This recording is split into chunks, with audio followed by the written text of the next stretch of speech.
अच्छा बताइएगा, आप में से आइडिया है किसी को टाइम कम्प्लेक्सिटी का?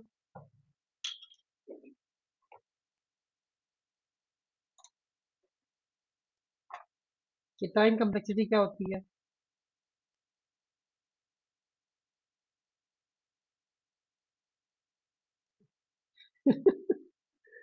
हाँ, ये तो सही है। चलिए, बहुत अच्छा किया आपने बता दिया।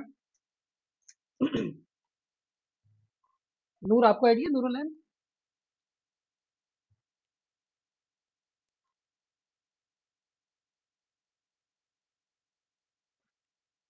हाँ, इसका कहने के एल्गोरिदम की परफॉर्मेंस को चेक करने के लिए ये एक तरीका है।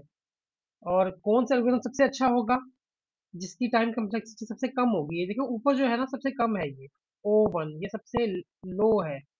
और नीचे आते जाएंगे तो ये हाई की तरफ जाता जाएगा।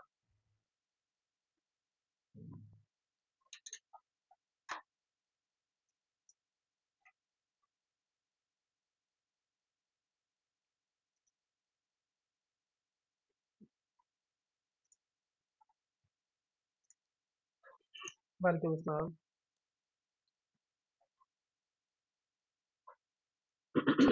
अच्छा, तो हमने क्या बात की थी अभी तक?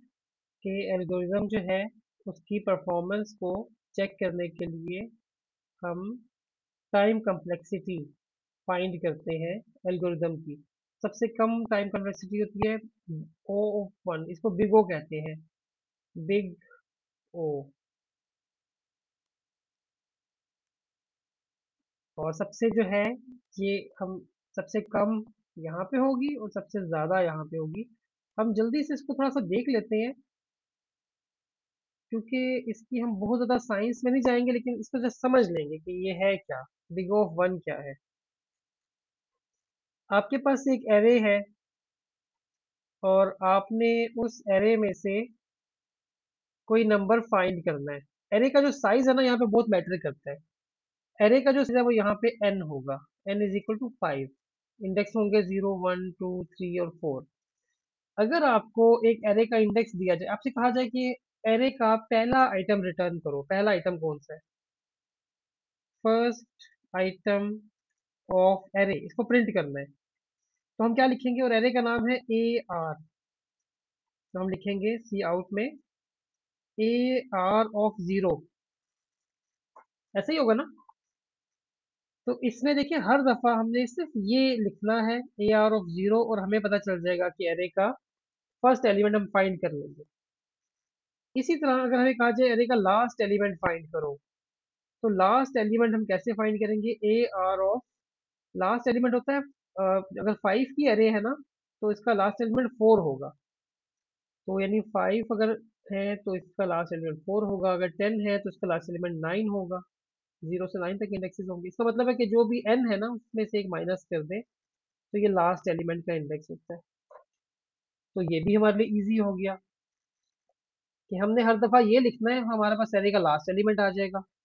हर दफा ये लिखना है तो एरे का फर्स्ट एलिमेंट आ जाएगा। तो इसकी टाइम कम्प्लेक्सिटी होती है big O of 1। यानी हमें एक ही ऑपरेशन करना पड़ रहा है। ऑपरेशन, एक ही मूव में हमारा ये काम हो जाता है।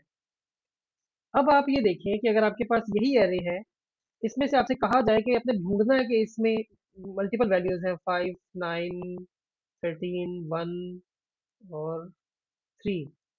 आपसे कहा जाए कि प्रोग्राम लिखें जो इस एरे में से किसी नंबर को सर्च करके लाए, फाइंड करें नंबर को।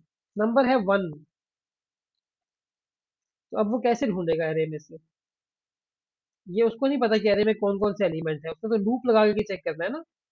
एक लूप चलेगा फॉर का, i = 0 से लेके 4 तक। और इसमें एक इफ लगेगी, अगर AR ऑफ i ये इस इक्वल है किसके, जो नंबर यूजर ने फाइंड करना है, NUM। तो अगर वो नंबर इक्वल होगा तो ये सी आउट कर देगा उस नंबर को, या AR ऑफ i को, एक ही बात है। तो इस केस में देखें कि पहले केस में आप देखें कितना आसान था एक नंबर फाइंड करना। सिंपल, हमने एक वर्ड लिखा और उससे नंबर मिल गया। दूसरे केस में हमें जब फाइंड करना पड़ रहा है, तो हमें क्या करना पड़ रहा है? पूरी एरे चल रही है, सॉरी पूरा एक लूप चल रहा है जितनी एरे की लेंथ है उस तक। 0 से 4 का मतलब है 0 1 2 3 4, टोटल 5 होते हैं ये। तो एरे का जो साइज था वो क्या था, एन। तो कितने टाइम लूप चल रहा है, एन टाइम्स लूप चल रहा है एक नंबर को ढूंढने के लिए। तो एक हो सकता है वो नंबर पहली दफा में ही मिल जाए। अगर पहली दफा में मिल जाएगा तो हम कहेंगे कि इसकी जो कम्प्लेक्सिटी है ना वो है O(1). और अगर वो नंबर एंड में पड़ा हुआ है तो पूरी एरे को चेक करना पड़ेगा ना, पहले इसको फिर इसको इसको इसको और इसको। तो इसको हम कहेंगे O(5). इस केस में 5, हम एरे का साइज कभी 5 होगा कभी 10 होगा कुछ भी हो सकता है ना। तो उसको हम सिंपल वर्ड्स में लिख देते हैं O(n). यानी अगर आप देखें जो अभी हमने देखा है ना कि अगर हमने एरे का पहला एलिमेंट फाइंड करना है या हमारे पास एरे का इंडेक्स है, हमें कहा जाता है कि बस आपने उसको फाइंड करना है, AR(1) है, इसको सिर्फ डिस्प्ले करवा दे, इंडेक्स हमें पता है। तो इसकी कम्प्लेक्सिटी होती है बिग O(1). लेकिन जब हमें पूरी एरे में से नंबर ढूंढना है और हमें नहीं पता वो नंबर कहाँ हो सकता है, फर्स्ट पे भी हो सकता है लास्ट पे भी हो सकता है, तो इसकी जो टाइम कम्प्लेक्सिटी बनती है वर्स्ट वाली देखनी होती है। वर्स्ट ये है कि आप ये समझ लें कि नंबर एंड पे पड़ा हुआ है, ये वर्स्ट, इसको हम कहते हैं time complexity, worst case scenario कहते हैं। और पहले अगर शुरू में मिल जाए नंबर तो इसे हम कहते हैं बेस्ट केस सिनेरियो। हमने वर्स्ट केस को देखना होता है परफॉर्मेंस फाइंड करने के लिए। तो वर्स्ट केस में इसकी कम्प्लेक्सिटी बनती है बिग O(n). तो अब आपको समझ आई इस चीज की, linear time finding the maximum value in an unsorted array, या फाइंडिंग अ वैल्यू, ये भी आप लिख दें बेशक, कोई भी वैल्यू फाइंड करनी है। ठीक है, मुझे बताइएगा ये चीज क्लियर हो रही है अक्सा।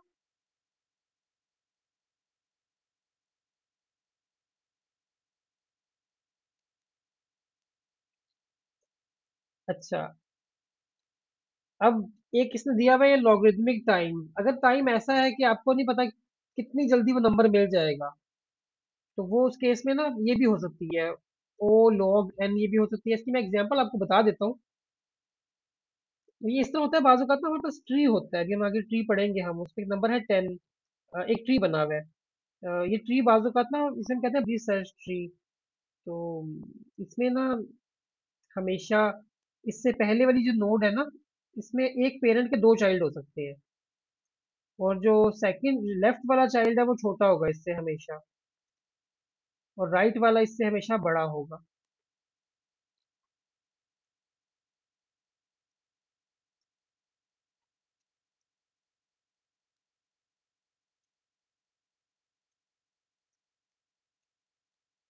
इसको हम इधर कर लेते हैं, वाई। 10 5 14 3 6, एंड 14 के बाद यहाँ पे हम लिख देते हैं कि छोटा होगा 12, और ये 20। ये हमारे पास एक ट्री है, इसे हम कहते हैं binary search tree, searching tree. तो इसका ना इसका फायदा क्या, इसके बहुत से फायदे होते हैं। मेनली तो सर्चिंग के लिए हम यूज करते हैं ट्रीज को, हम बहुत से पर्पज के लिए यूज करते हैं, लेकिन बाइनरी सर्च ट्री जो है इसके नाम में सर्चिंग आता है या सर्च आता है, तो ये सर्चिंग के लिए हम यूज करते हैं। इसका फायदा क्या होता है कि ये देखिए, इसका एक रूल होता है कि जो लेफ्ट वाला, ये एक नोड है ना, इसको नोड कहते हैं, इसका ये लेफ्ट चाइल्ड है और ये वाला राइट चाइल्ड है। तो लेफ्ट चाइल्ड हमेशा छोटा होगा, राइट हमेशा बड़ा होगा। तो इसमें अगर हमने सर्चिंग करनी है, अगर हमें ये कहा जाए कि आपने एक नंबर सर्च करना है, अब इसी को आप एरे की शक्ल में देखें तो ये इस तरह बनता है 3 5 6 10 12 14 20, ये एक एरे है समझ लें आप। हम एरे को ट्री में कन्वर्ट कर रहे होते हैं, ट्री को एरे में कन्वर्ट कर रहे होते हैं कुछ केसेस में। तो अगर हमें इस एरे को सर्च करना था तो हमारे पास टाइम कम्प्लेक्सिटी क्या बनी थी, कोई नंबर सर्च करना था, बिगो ऑफ एन, ऐसे ही है ना। उसने इनको चेक करना था वर्स्ट केस में, अगर नंबर एन पे पड़ा हुआ है ना, अगर 20 फाइंड करना है तो इसको सारों को चेक करना पड़ेगा। अब इसी को अगर हम ट्री के जरिए सर्च करेंगे तो कैसे हम सर्च करेंगे। हमें पता है कि जो 10 है ना उससे छोटी वैल्यूज इधर पड़ी हुई हैं और बड़ी इधर पड़ी हुई हैं। अगर हमें कहा जाता है हमने 20 को ढूंढना है इस ट्री में, तो यहाँ पे हम चेक करेंगे 20 को 10 से कंपेयर करेंगे, 20 बड़ा है तो हम इस जगह पे आ जाएंगे डायरेक्ट 14 पे, फिर हम देखेंगे 20 14 से बड़ा है या छोटा है। अगर छोटा होगा तो हम इधर जाएंगे, बड़ा होगा तो इधर जाएंगे। तो अगर हम अब हम इधर आ जाएंगे और यहाँ पे आके हमें 20 मिल जाएगा। तो देखिए इसने कितनी कंपैरिजन में ढूंढ लिया, एक कंपैरिजन ये किया, दूसरा ये किया, तीसरा ये किया। तो 3 कंपैरिजन में ओ ऑफ 3 में इसने ढूंढ लिया। तो जो ऐसे केस होते हैं ना जिसमें पूरी एरे को सर्च नहीं करना पड़ता, पार्शली सर्च करना पड़ता है, उसके लिए हम लिखते हैं ओ ऑफ लॉग एन। अब आपको समझ आई इस चीज की?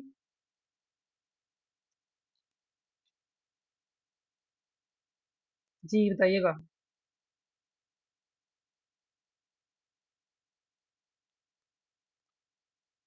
ओके। अच्छा, इसको हम छोड़ देते हैं। ये आप समझ लें कि ओ ऑफ एन के बाद अगर कुछ किसी में इससे ज्यादा टाइम लग रहा है तो उसके लिए है। मर्ज और क्विक सॉर्ट हम पढ़ेंगे नहीं, लेकिन हमें कहीं पे बाद में हमें मौका मिला हम देख लेंगे इसको। अच्छा, big O of n square ये कहाँ पे यूज होता है? बबल सॉर्ट और नेस्टेड लूप्स वगैरह में होता है। अगर हम बबल सॉर्ट देखेंगे तो इसमें आपको समझ आ जाएगी। ये चीज इसलिए हम देखना चाह रहे थे क्योंकि आपको ना ये चीजें, क्वेश्चंस आते हैं इस तरह के, जहाँ पे उसने टाइम कम्प्लेक्सिटी पूछी होती है। अब बबल सॉर्ट क्या होती है,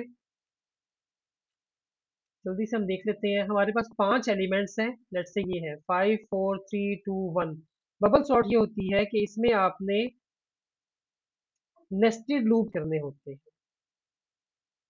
और अम, मतलब 2 लूप चल रहे होंगे। जो टाइम कम्प्लेक्सिटी ना काफी बढ़ा देते हैं 2 लूप जब हम यूज करते हैं। इसमें क्या होता है कि आपने फर्स्ट टाइम ना इन दो दो एलिमेंट्स को चेक करना होता है हर दफा। और देखना होता है कि अगर मैंने इसको सॉर्ट इस तरह करना है कि 1 2 3 4 5 असेंडिंग ऑर्डर में सॉर्ट हो जाए, पहले मैं इन दोनों को कंपेयर करूंगा। तो ये हो जाएगा, उसको मैं स्वैप कर दूंगा। अगर ये वाला नंबर छोटा है ना तो इसको हम स्वैप कर देंगे। स्वैप मतलब उनकी जगह चेंज कर दें। ठीक है, उसके बाद हमने इन दोनों को चेक करना है। तो 4 3 5 2 1।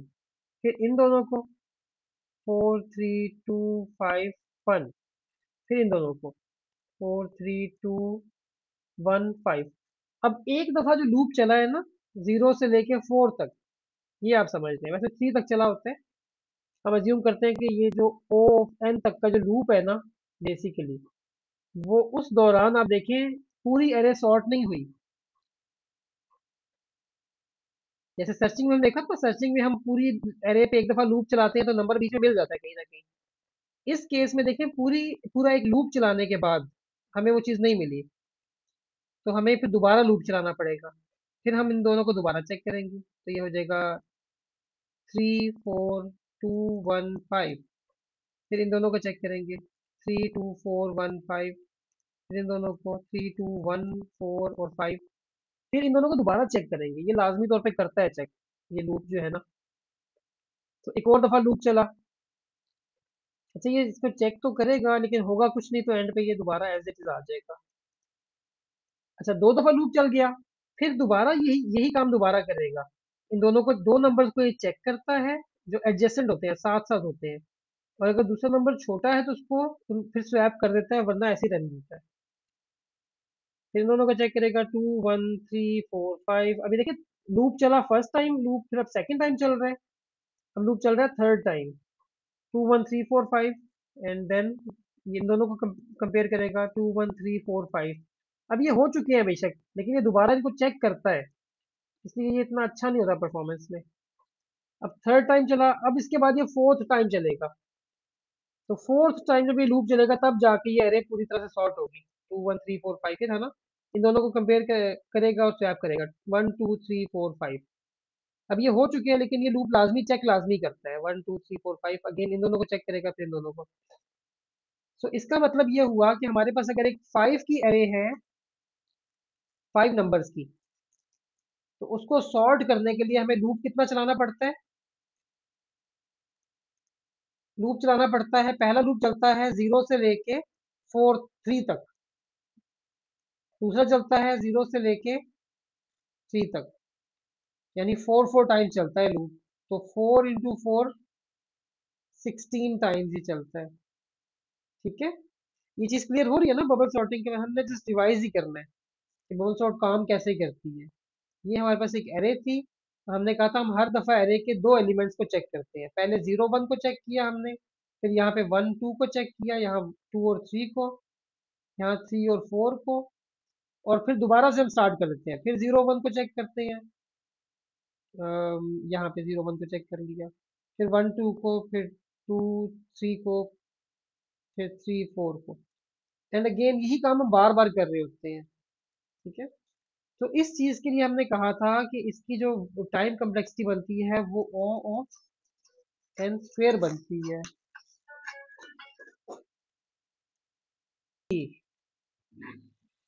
अच्छा, तो हमने इसमें देखा था कि हमें एक एरे को सॉर्ट करने के लिए, जैसे हमने पहले देखा था ना, हमें एक एरे, एक इंडेक्स को, अगर एक एरे है ना उसमें हमें सिर्फ पहला एलिमेंट फाइंड करना है तो हम डायरेक्टली उसको एक्सेस कर लेते हैं। अगर हमें, तो इसको हम कहते थे ओ ऑफ वन। अगर हमें एक एरे में किसी नंबर को ढूंढना है तो हमें हर एक एलिमेंट को चेक करना पड़ता है। एरे का साइज अगर n है तो हमें n टाइम्स ऑपरेशन करना पड़ता है ना, तो उसको हम ओ ऑफ n कह देते हैं। अब इस केस में क्या हो गया, एक एरे को सॉर्ट करने के लिए हमें उस एरे को, आप समझ लें, n क्रॉस n टाइम्स करना पड़ता है ना, सर्च करना पड़ता है, जैसे हमने यहाँ पे देखा। तो इसको हम कहते हैं ओ एन स्क्वेयर। ठीक है, ये इसकी होती है वर्स्ट केस की टाइम कम्प्लेक्सिटी। अब हम वापस आते हैं अपने इस टॉपिक पे। तो बबल सॉर्ट क्या है? बेसिकली सॉर्टिंग का एल्गोरिथम है जो कि एक एरे को सॉर्ट करेगा। सॉर्ट किस तरह से करता है? ये असेंडिंग ऑर्डर में भी कर सकता है, डिसेंडिंग ऑर्डर में भी कर सकता है, सिर्फ हमने कंडीशन चेंज करनी होती है।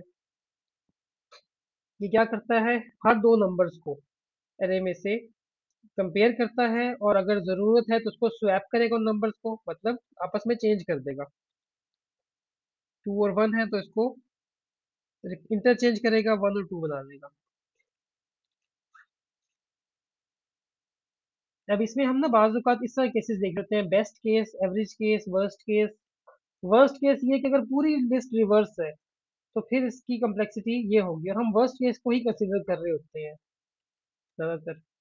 बेस्ट केस में वो शायद कम्प्लेक्सिटी कम भी हो सकती है, और होती भी है आमतौर पर। अच्छा, एक चीज होती है टाइम कम्प्लेक्सिटी, दूसरी होती है स्पेस कम्प्लेक्सिटी। स्पेस कम्प्लेक्सिटी ये होती है कि आपने कोई अलग से कोई और वेरिएबल यूज किए या नहीं, या कोई और एरे यूज की या नहीं। तो अगर आपने, बाज काम ना हम ज्यादा मेमोरी यूज करके कर लेते हैं, उसमें टाइम बढ़ जाता है लेकिन स्पेस कम हो जाती है। एनीवेज, इस केस में जो है ना, स्पेस, हम कोई एक्स्ट्रा एरे तो बना नहीं रहे ना, तो इस केस में जो स्पेस है वो उतनी ही रहेगी। ओ वन मीन्स के जो एरे हमने यूज किया बस वही इसमें हमने यूज किया, और ज्यादा नहीं की। इसको आप देख लीजिएगा स्पेस कम्प्लेक्सिटी को, अगर आपको जरूरत पड़े तो। सेकंड है सिलेक्शन सॉर्ट। सिलेक्शन सॉर्ट में क्या होता है, ये भी पहले की तरह ही, अ, इसमें ना स्वैपिंग्स कम होती हैं। इसमें लेट से ये चीज है 5 4 3 2 1। इसमें हम क्या करते हैं, सबसे पहले आप ये समझ लें कि यहाँ मैं एक लाइन लगा रहा हूँ, यहाँ से हम शुरू करेंगे, और हम सबसे छोटा एलिमेंट ढूंढते हैं एरे में। तो मैंने फाइंड करना है सबसे छोटा एलिमेंट, तो मैं यहाँ चेक करूंगा, यहाँ पे, यहाँ पे, यहाँ पे और यहाँ पे। यानी ये एक लूप चला 5 टाइम्स, लूप चला है 5 टाइम्स। इस दौरान इसको ये नंबर मिल गया सबसे छोटा। अब ये क्या करेगा, अब ये पहली लोकेशन पे इस नंबर को रिप्लेस कर देगा। तो यहाँ 1 आ जाएगा और यहाँ 5 आ जाएगा, स्वैप कर देगा। 4 3 2 ऐसे रहेंगी। उसके बाद ना ये यहाँ तक आ जाएगा। अच्छा, अब ये जो हिस्सा है ना, ये है सॉर्टेड, यानी ये शुरू के हिस्से को सॉर्ट करता चला जाएगा, और बाकी जो हिस्सा होगा वो होगा अनसॉर्टेड। अच्छा, अब जब सेकंड टाइम ये चेक करेगा ना, पूरी एरे को चेक नहीं करेगा, सिर्फ अनसॉर्टेड हिस्से को चेक करेगा। अब इसने इनको चेक करना है, 4 3, इनमें से इसने सबसे छोटा नंबर ढूंढना है। तो अब जब ये सबसे छोटा नंबर ढूंढेगा तो इसको चेक करेगा, इसको, इसको और इसको। यहाँ पे इसको सबसे छोटा नंबर मिल गया 2, तो ये इसको और इसको आपस में स्वैप कर देगा। ठीक है, यानी इस लाइन के बाद वाले नंबर को, और जहाँ इसको मिनिमम मिला, इसको आप कहते हैं मिन, इसको आप कहते हैं मिन, इसको आप कहते हैं इंडेक्स आई, या आई एन डी। तो यहाँ पे ये आई एन डी है और ये मिन है। ठीक हो गया। अच्छा, अब सेकंड के केस में क्या करेगा, वन तो पहले आ गया था, फिर टू आ जाएगा, अब ये लाइन इधर आ जाएगी, थ्री। अच्छा, फोर को इसने यहाँ पे रिप्लेस कर दिया था, और आ गया ना, इसने फोर और टू का आपस में स्वैप कर दिया। अब ये स्वैपिंग हो चुकी है, लेकिन स्टिल ये इसको दोबारा से ना चेक लाजमी करता है। तो अब इसने इन दोनों को चेक करना है, सॉरी, इसने मिनिमम ढूंढना है, इसमें इसमें और इसमें से। तो इसमें इसको मिनिमम मिला यहाँ पे, और इंडेक्स भी यहीं पे था, तो इसको अपने साथ ही ये स्वैप कर देगा। आप ये समझ लें। सो वन टू थ्री, फिर यहाँ पे आ जाएगी लाइन, यानी ये सॉर्टेड पोर्शन ये है, इसको वो दोबारा से नहीं चेक करेगा। फोर और फाइव, अब मिनिमम ढूंढेगा इन दोनों में से, तो मिनिमम मिला यहाँ पे और इंडेक्स मिला यहाँ पे, तो इसको इसी के साथ रिप्लेस कर देगा। तो हो गई अरे वन टू थ्री फोर और फाइव, और लास्ट में यहाँ पे आ गया, और सिर्फ इसको चेक करेगा, इसको अपने साथ ही ये कर देगा। या हम बाद को लूप यहाँ तक चलाते ही नहीं है, आखिरी नंबर हमें पता होता है कि ये सॉर्टेड है। ठीक हो गया। तो इस केस में भी देखिए कि एक लूप चलता है हर दफा सर्चिंग के लिए, यहाँ भी लूप चला, यहाँ भी लूप चला, और यहाँ भी तो चला था,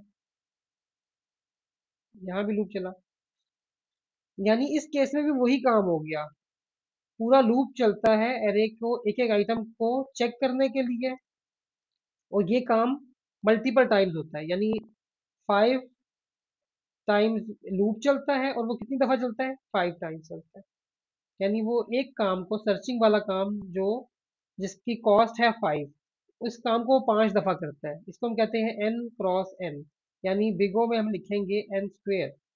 यानी इसकी भी टाइम कम्प्लेक्सिटी वही है जो कि बबल सॉर्ट की थी। बस फर्क इसमें ये है कि ये मिनिमम को ढूंढता है पहले, और उसको उस जगह से रिप्लेस करता है। जैसे जैसे चलता जाता है ना, तो एरे सॉर्ट होती चली जाती है। बस इसमें ये था। ये क्लियर हुआ? प्लीज प्लीज मुझे बताइएगा जरा।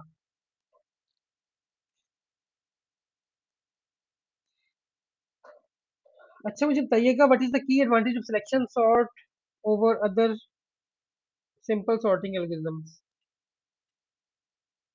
बबल सॉर्ट और सिलेक्शन सॉर्ट में, सिलेक्शन सॉर्ट को में क्या क्या एडवांटेज है?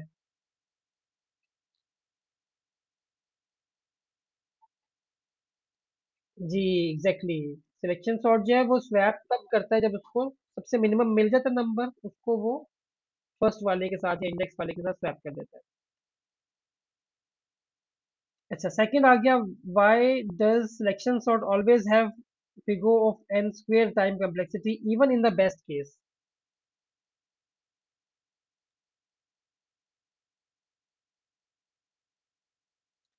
Selection sort of because it always performs the same number of comparison regardless of input order.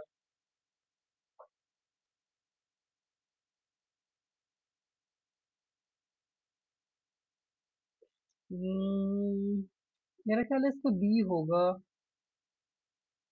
Too much memory तो है ही नहीं, अनस्टेबल एल्गोरिथम ये भी नहीं है, because it by multiple passes over the data, ये भी नहीं, इसका बी होगा hopefully. It always perform the same number of comparison regardless of input order. Hmm, क्योंकि अगर इसके ना one two three four five all आप ऑलरेडी सॉर्टेड अरे भी देंगे ना, तब भी इसने वो सारा काम करना है। इसने इन सारों को पहले चेक करना है, मिनिमम ढूंढना है। मिनिमम पहले ही मिल गया ना, तब भी ये बाकियों को चेक करेगा। ठीक है, ये सारा बार बार ये अरे को सर्च करता है। बबल सॉर्ट से ज्यादा इसकी बेस्ट केस में होती है टाइम कम्प्लेक्सिटी।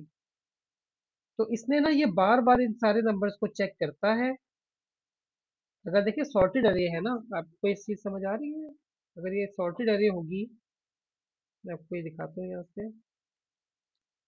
अगर हमारे पास अरे इस तरह है, जैसे हम तीन ही लेते हैं फिलहाल, तो वो सबसे पहले इस पूरी एरे में से मिनिमम को फाइंड करेगा, तीनों को चेक करेगा, इसको इसको इसको, और वो फिर इसको तय करेगा जी कि ये पहला नंबर मिनिमम है, और पहला ही इंडेक्स का भी है, तो इसको इसी का स्वैप कर देगा।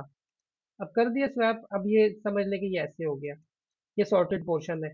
अब इसको वो करेगा, चेक करेगा इनमें से मिनिमम कौन सा है, तो मिनिमम यहाँ पे मिल गया, हालांकि ये मिनिमम है, एरे सॉर्टेड है, फिर भी ये इसको चेक करेगा, इसको अपने साथ ही स्वैप करके वन टू, अगेन ये सारा वही काम कर रहा है ना, ये बार बार सबको चेक करता है, तो इसलिए इसकी टाइम कम्प्लेक्सिटी ज्यादा है। In which scenario would selection sort be preferred over bubble sort, किस केस में वो कह रहा है कि सिलेक्शन सॉर्ट को बबल सॉर्ट पे प्रेफर किया जाएगा?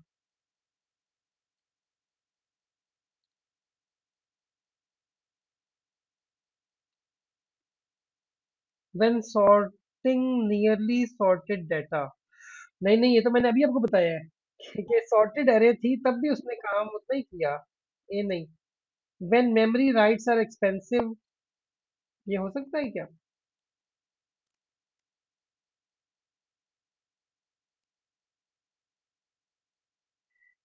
देखिए एक चीज देखें, जो बबल सॉर्ट थी वो क्या करती थी, उसमें स्वैपिंग्स बहुत ज्यादा थी ना, स्वैपिंग ज्यादा थी ना उसमें। देखिए बबल सॉर्ट में हमने 5 4 3 2 1, हम पहले लूप में, पहला लूप कैसे चलता है, इन दोनों को स्वैप करता है 4 5, इनको फिर 4 5 3 2 1, इनको स्वैप करता है 4 3 5 2 1, फिर इनको स्वैप करता है 4 3 2 5 1, फिर इनको करता है 4 3 2 1 5। सिलेक्शन सॉर्ट क्या करता है, 5 4 3 2 1 में से पहले लूप में मिनिमम फाइंड करता है और इसको, इनको सिर्फ आपस में रिप्लेस करता है, बाकी सब ऐसे ही रहता है। तो इसमें स्वैप कितने हुए, एक, इसमें स्वैप्स कितने हुए, फोर, फोर, हाँ 4 हुए। तो इसका आंसर है when memory writes are expensive. अब देखिए इसमें बार बार जब आप स्वैप करते हैं, आप मेमोरी में राइट कर रहे होते हैं ना, वेरिएबल्स की वैल्यू को चेंज कर रहे होते हैं, तो इसका आंसर है ये वाला। ठीक हो गया। नेक्स्ट चलते हैं, एरे। एरे क्या होती है? एरे एक लीनियर डेटा स्ट्रक्चर है consisting of a collection of elements, values और variables, each identified by at least one array index और key element are stored in contiguous memory allocation. यानी एरे जो है एक डाटा स्ट्रक्चर है जिसमें हम डाटा को स्टोर करते हैं, ये कंटीन्यूअस मेमोरी एलोकेशन होती है इसमें, मतलब इसमें जो मेमोरी मिलती है ना रैम में, वो साथ साथ मिलती है। ठीक है, मेमोरी का अगर ये 1 एड्रेस पे है तो ये 2 एड्रेस पे होगा, ये 3 पे होगा, ये 4 पे होगा, ये 5 पे, ये 6 पे, ये ऐसे होते हैं एड्रेसेस इसके। जबकि कुछ और डाटा स्ट्रक्चर हमारे पास होते हैं जिसमें मेमोरी में एक डाटा इधर पड़ा हुआ है तो एक इधर पड़ा हुआ है, एक का एड्रेस 1 है तो एक का 10 होगा या 20 होगा, ऐसे भी हो सकता है। तो एरे के केस में ऐसा नहीं होता, और एरे में हर एक आइटम का इंडेक्स होता है, जैसे स्टार्ट होता है जीरो से, 0 1 2 3 4 5, ये इसकी आप समझ लें एड्रेसिंग है। एरे के आप समझ लें कि ये एड्रेस है। एड्रेस में वैसे ही कह रहा हूँ, एड्रेस तो कुछ और होते हैं इसके, लेकिन इसको आप समझ लें कि उसको आइडेंटिफाई करने के लिए कि किस आइटम पे, आइटम नंबर है इसका, ये समझ लें। अच्छा, इसमें क्या होता है, किसी भी अपने इसके इंडेक्स को एक्सेस करना है, जिसमें डाटा पड़ा हुआ होता है ना, लेट्स से 5 1 9 13 2 -5। अब आपने इसमें से कोई भी इंडेक्स, आपको पता, आप चाहते हैं कि सेकंड इंडेक्स में जो डाटा है वो देखना है, तो आप सिंपल लिखेंगे ए आर ऑफ, अगर इसका नाम ए आर है, ए आर ऑफ 2। तो वो कह रहा है कि इसकी जो है ना टाइम कम्प्लेक्सिटी होती है ओ ऑफ 1, ये हम पहले भी देख चुके हैं। एरे का साइज फिक्स्ड होता है। एरे बनाते हुए आपने लिखा इंट ए आर ऑफ 10, तो इसका मतलब है कि इसका साइज 10 है और 10 ही रहेगा, आप इसका साइज बढ़ा नहीं सकते। साइज बढ़ाने के लिए हम क्या करते हैं, हम एक नई एरे बनाते हैं, A R are let's say, इसका साइज रखते हैं 11, इस एरे को इसमें कॉपी करते हैं और फिर इस एरे को यूज नहीं करते या डिलीट कर देते हैं। इस तरह का काम करना पड़ता है, 2 नंबर किस्म का। डायरेक्टली हम नहीं कर सकते, इसका साइज नहीं बढ़ा सकते। तो एरे का साइज फिक्स होता है, इसलिए स्टैटिक एरे कहते हैं। और होमोजीनियस एलिमेंट्स, इसका मतलब ये होता है कि एरे के सारे एलिमेंट एक ही टाइप के होंगे। अगर इंट एरे है तो उसके एलिमेंट इंटीजर टाइप के होंगे, अगर फ्लोट एरे है तो उसके एलिमेंट फ्लोट टाइप के होंगे। ठीक है, तो एरे जो है ये बेसिक कॉन्सेप्ट है जिसका हमें पता होना चाहिए। और वो कह रहे हैं कि ये बिल्डिंग ब्लॉक है कम्प्लेक्स डाटा स्ट्रक्चर्स के लिए, इसको यूज करते हुए आगे हम और कम्प्लेक्स डाटा स्ट्रक्चर बनाएंगे, जैसे हम स्टैक बनाएंगे एरे को यूज करते हुए, क्यू बनाएंगे एरे को यूज करते हुए, हैश मैप भी हम शायद इसी को यूज करते हुए बना लेंगे, हैश टेप। तो हम इसको यूज करते हैं बहुत सी जगहों पे। अच्छा, what is the time complexity to access an element at a specific index in an array? जल्दी से बताइएगा। C option. अच्छा, second, a primary disadvantage of a static array is. B exactly. अच्छा, what is the worst case time complexity to insert an element at the beginning of a static array of size N? ये मजे का सवाल है ना, ये वो चीजें जो हमने नहीं पढ़ी, ये आपने बतानी है। वो कह रहा है कि एरे है, इसमें लेट से 2 3 4 5, यहाँ मैं पहले जो है ना पहला इंडेक्स, यहाँ पे मैं 1 डालना चाह रहा हूँ। यानी 1 ऐसे डालना चाह रहा हूँ कि एरे के आप समझ लें कि शुरू में मैं एक 1 डालना चाह रहा हूँ। इंडेक्स ये है 0 1 2 3 4। क्या करना पड़ेगा? वैसे पहले टाइम कम्प्लेक्सिटी बताए ना क्या होगी।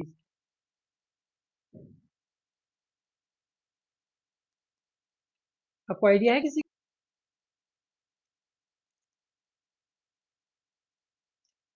नहीं है, ओके। चलिए हम ऐसे कैसे इसको देख लेते हैं, बी ऑप्शन। हाँ, ऑप्शन बी है, लेकिन कैसे है? हमने पता ही करना होता है ऐसे केस में जहाँ पे हमारे पास एरे है 2 3 4 और 5, इसके शुरू में हमने 1 ऐड करना है और ये लास्ट इसका इंडेक्स है। तो हम करते क्या है, हम इसको ना इस वाले को उठा के इस वैल्यू को इस पे कॉपी करते हैं, फिर हम इसको उठा के इस पे कॉपी करते हैं, इसको इस पे कॉपी करते हैं, इसको इस पे कॉपी करते हैं। तो हमारे पास अब ये जगह फ्री हो चुकी होती है। ठीक है, क्योंकि 2 3 4 5 यहाँ आ चुका होता है, पहली एलिमेंट जो है इसमें 2 पड़ा होता है, उसको हम रिप्लेस कर देते हैं, इसको हम रिप्लेस कर देंगे 1 से। तो हमें आप समझ लें कितने दफा लूप चला, 1 2 3 4 5। तो 5 का मतलब है एन की वैल्यू क्या थी, 5 थी। तो ओ एन टाइम्स लूप चला, तो इसकी वैल्यू, इसका आंसर ये होगा। चलिए नेक्स्ट चलते हैं। Link list. लिंक लिस्ट के बारे में आइडिया है आप लोगों को? और आपने कभी बनाई है लिंक लिस्ट खुद से?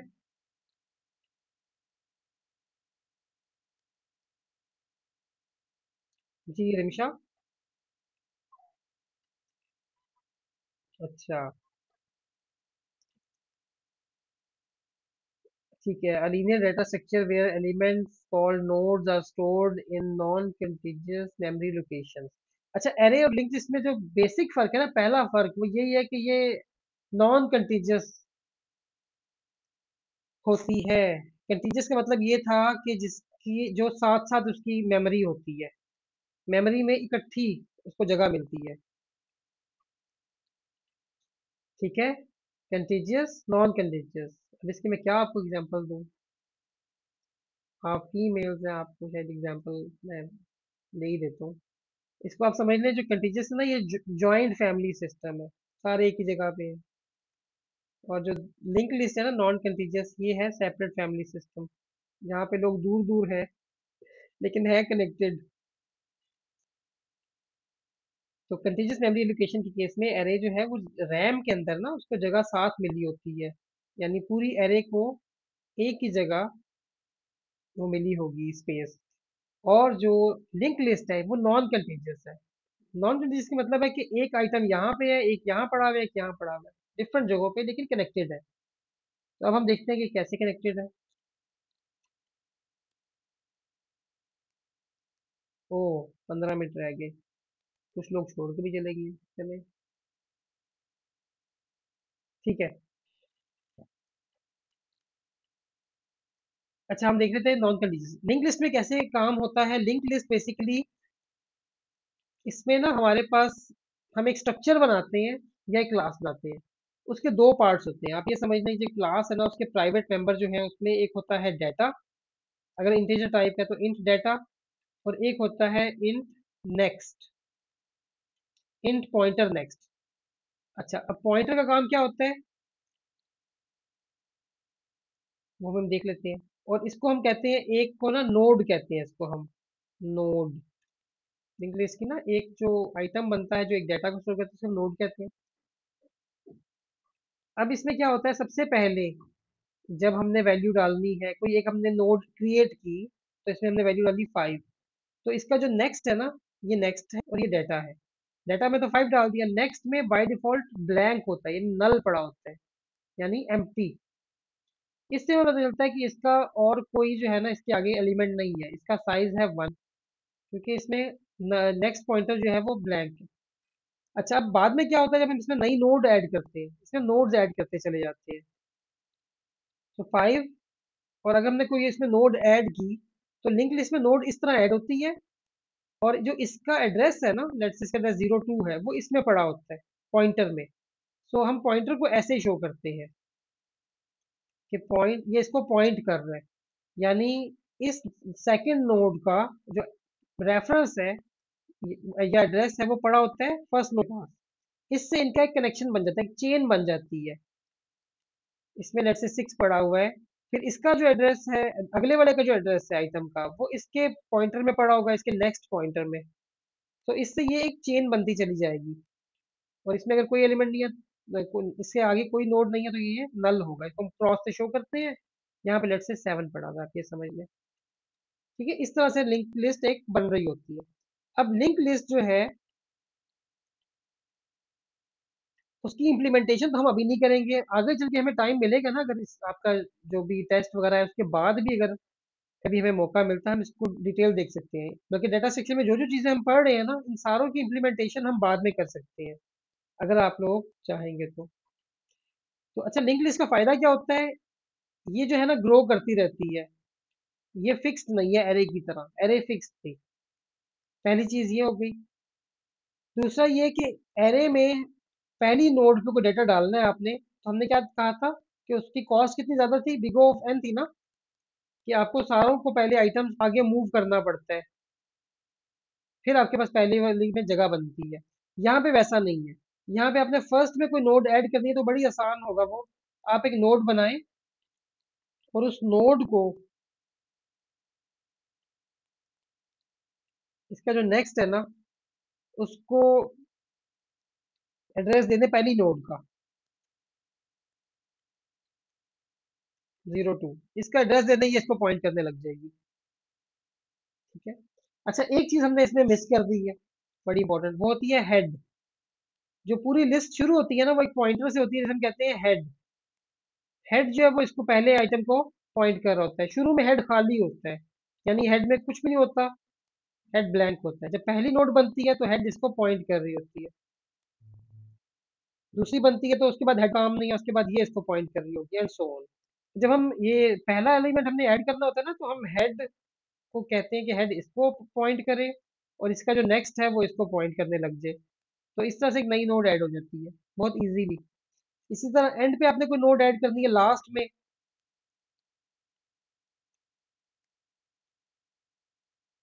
लेट्स से इसके बाद में नोड ऐड करनी है, तो आप इसको ट्रेवर्स करते हुए, लूप लगाते हुए यहाँ यहाँ और यहाँ जाएंगे। जब आपको पता चलेगा ना एंड पे जो इसका नेक्स्ट पॉइंटर है, इसमें नल पड़ा हुआ है, ये जगह खाली है, ये ब्लैंक है, तो फिर आप यहाँ पे एक नई नोड क्रिएट करेंगे और इसका जो एड्रेस है वो इसको दे देंगे, यानी ये इसको पॉइंट करने लग जाएगी।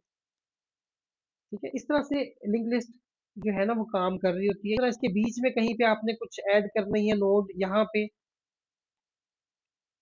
तब भी आप ये काम करते हैं, आप एक नई नोड बनाते हैं और इसका जो एड्रेस है वो इसको दे देते हैं कि ये इसको पॉइंट करे, और इसको नेक्स्ट नोड का इसका एड्रेस दे देते हैं।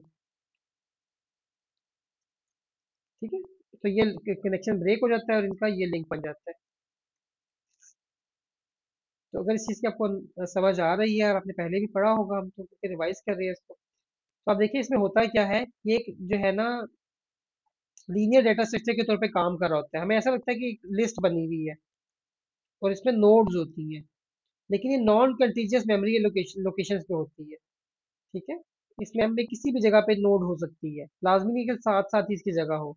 Each node contain two parts, data and a pointer reference to next node.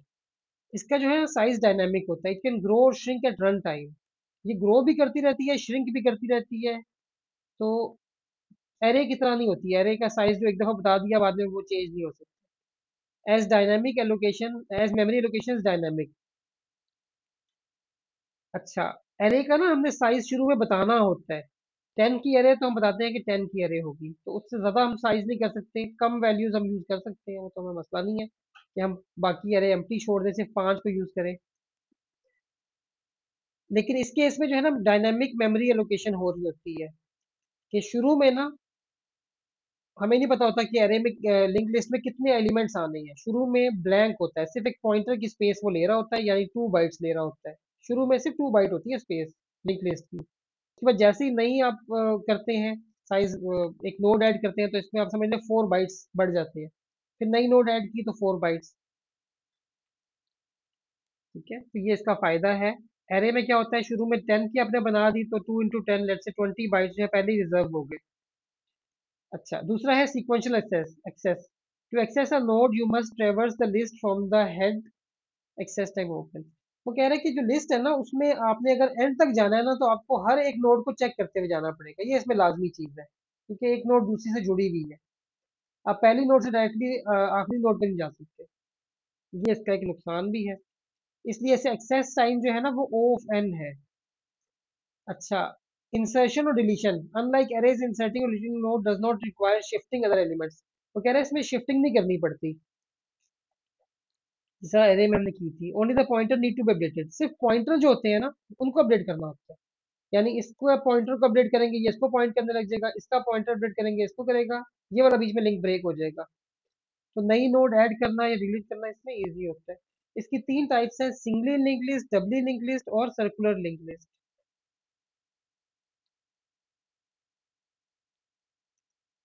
अच्छा, अब अभी तक जो हमने लिंक लिस्ट देखी थी ना, इसमें हेड होता है, हेड के बाद यहाँ पे एक नोड, एक नोड यहाँ पे, एक नोड यहाँ पे, इसे हम कहते हैं सिंगली लिंक लिस्ट। हेड इसको पॉइंट कर रहा है, ये जो है इसको पॉइंट कर रहा है, ये इसको पॉइंट कर रहा है और ये वाला ब्लैंक है। इसको कहते हैं सिंगली। सिंगली क्यों, क्योंकि ये जो पॉइंटर है ना इसमें एक ही है नेक्स्ट का, हर एक के पास अपने से नेक्स्ट की इंफॉर्मेशन पड़ी हुई है। एक होती है डबली लिंक लिस्ट। डबली ये होती है कि आप ये समझ लें कि इसमें 2 पॉइंटर्स होते हैं, नेक्स्ट और फ्रंट कहते हैं या बैक कह लें इसको, फ्रंट है पता नहीं, बैक कह लें इसको चले। अच्छा, हेड जो है इसको पॉइंट कर रहा होता है नोड को। अच्छा, इसमें ना ये अपने से नेक्स्ट को पॉइंट कर रही होगी, यहाँ पे कुछ नहीं होगा, और ये जो है अपने से बैक को भी पॉइंट कर रहा होगा, नेक्स्ट। ये नेक्स्ट नोड जो है इसमें क्या होगा, ये इसको पॉइंट कर रही है और ये इसको भी पॉइंट कर रही है।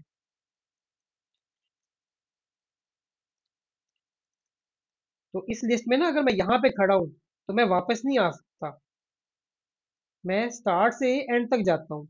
लेकिन इस वाली लिंक लिस्ट का फायदा ये है कि आप यहाँ से इधर भी जा सकते हैं और यहाँ से वापस भी आ सकते हैं, क्योंकि आपके पास बैक का भी रेफरेंस है। ठीक है, ये चीज क्लियर हो रही है रिमशा? अच्छा, आपने कभी लिंक लिस्ट बनाई है?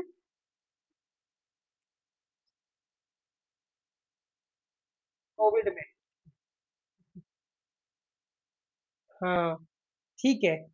नहीं, वो मैं इसलिए पूछ रहा हूँ कि अगर आपने बनाई हो ना तो आपको पता होता है कि पॉइंटर्स किस तरह इसमें यूज होते हैं, जरा कॉम्प्लेक्स होता है ना बनाना उस स्टेज पे। अच्छा, ठीक है। डब्ल्यू, और इसके बाद एक होती है सर्कुलर लिंक लिस्ट। सर्कुलर में आप ये समझ लें कि जो आखिरी है ना नोड, वो पहले को भी पॉइंट कर रही होती है। तो एक तरह से पूरा लूप बन जाता है, हम आखिरी से पहले पे आ सकते हैं, पहले से आखिरी पे भी जा सकते हैं। ये सर्कुलर होती है। इनकी हम इम्प्लीमेंटेशन कर लेंगे बाद में, लेकिन अभी तो नहीं हम इसको करेंगे, बाद में। अच्छा, यही लिंक लिस्ट यूज होती है बाद में स्टैक्स और क्यूज में भी हम यूज कर रहे होते हैं इनको। यानी जिस तरह एरे है ना, एरे को हम और जगह पे यूज करते हैं, तो जहां जहां पे हम एरे यूज कर रहे हैं वहीं पे हम लिंक लिस्ट भी यूज कर सकते हैं अब आगे चल के। So what is the time complexity to insert a new node at the beginning of a link list?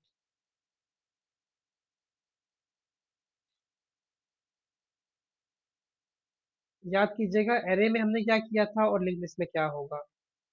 Array के केस में हमने शिफ्टिंग की थी, तो इसकी ऑफ एन बनी थी टाइम कम्प्लेक्सिटी।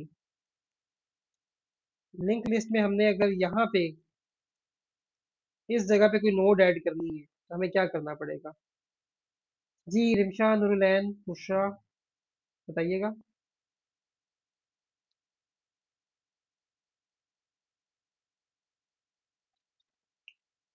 जी एग्जैक्टली, बी ऑप्शन, क्योंकि देखिए आपने पूरी एरे को ट्रेवर्स नहीं करना, आपने पूरी एरे में नहीं जाना, आपने सिर्फ हेड के बाद, हेड और पहली ये जो है ना, आपने क्या करना है, एक नई नोड ऐड करनी है, इसको एड्रेस दे देना है इसका, ये इसको पॉइंट करने लग जाएगी, और हेड को एड्रेस दे देना है इसका, तो ये लिंक बीच में से निकल जाएगा, नई नोड ऐड होगी। तो आप समझ लें कि आपने एक ही ऑपरेशन किया है ना। वन या टू है, दो भी ऑपरेशन है तो वो वन में ही आएगा, बिग ऑफ वन नहीं कहते हैं उसको। अच्छा, the main advantage of link list over an array is, link list का फायदा क्या है? हम्म, जी जी exactly, dynamic size and efficient insertion deletion. ये बाकी गलत है, लो मेमोरी यूजेज बिल्कुल ही गलत है, फास्ट एक्सेस टाइम ये भी गलत है। In a singly linked list what is the time complexity to delete the last node, आखिरी नोड को डिलीट कैसे करेंगे? सिंगली लिंक्ड लिस्ट की बात हो रही है जिसमें आपको पता है कि आप एक ही उसमें मूव कर सकते हैं डायरेक्शन में। अच्छा मेरे पास ये है ना, मैं सबसे पहले हेड से शुरू करता हूँ, सबसे पहले मैं पहली वाली नोड को चेक करूंगा, इस पे मुझे आना पड़ेगा। सिंगली लिंक लिस्ट में हमने देखा था ना कि ऐसा ही होता है, पहली पे आया मैं, फिर मैं इससे दूसरी वाले नोड पे आऊंगा, फिर मैं इससे तीसरी नोड पे आऊंगा, ये लास्ट है ना, तो फिर मैं देखूंगा इसका ये एम्प्टी है, फिर जो इससे पिछली वाली नोड होगी ना, इसका मैं साथ साथ रेफरेंस कहीं सेव करता जाऊंगा, लास्ट नोड का भी, लेट से लास्ट के नाम से मैंने पॉइंटर बनाया हुआ है, उसमें मैं लास्ट वाली पोजीशन सेव करूंगा, तो इसको तब मैं डिलीट कर सकता हूँ। तो इसकी जो है ना टाइम कम्प्लेक्सिटी वो क्या हो गई, देखो एन, हाँ ये तो तीन नोड्स है तो मुझे तीन दफा तीनों तीन टाइम्स ऑपरेशन करना पड़ रहा है ना, तीन ऑपरेशन करने पड़ रहे हैं। आपको इसकी समझ आ रही है ना निशा, ये बिग ऑफ एन क्या होता है, हमने थोड़ा सा इसको देखा है, ओ ऑफ वन क्या है, ओ ऑफ एन क्या है।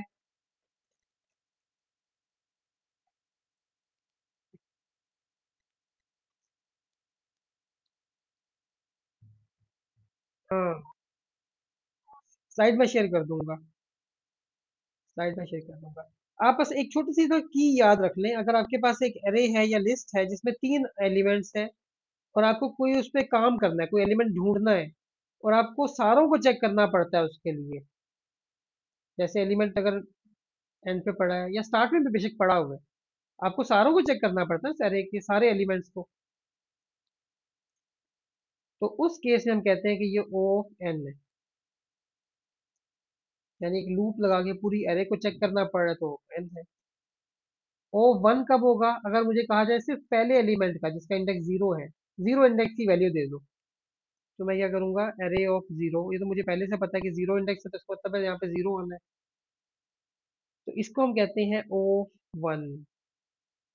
हाँ लेकिन चलिए अच्छा है, आप खुद भी इसको देख लीजिएगा, और ये लेक्चर की रिकॉर्डिंग भी होगी, आपको उससे भी आइडिया हो जाएगा। अच्छा स्टैक क्या, टॉपिक्स इसमें इसमें टॉपिक्स काफी ज्यादा है, हमारे पास टाइम आज अगेन कम है, लेकिन टॉपिक्स इसमें ज्यादा होते हैं। इसके बाद इसमें स्टैक है, क्यू है।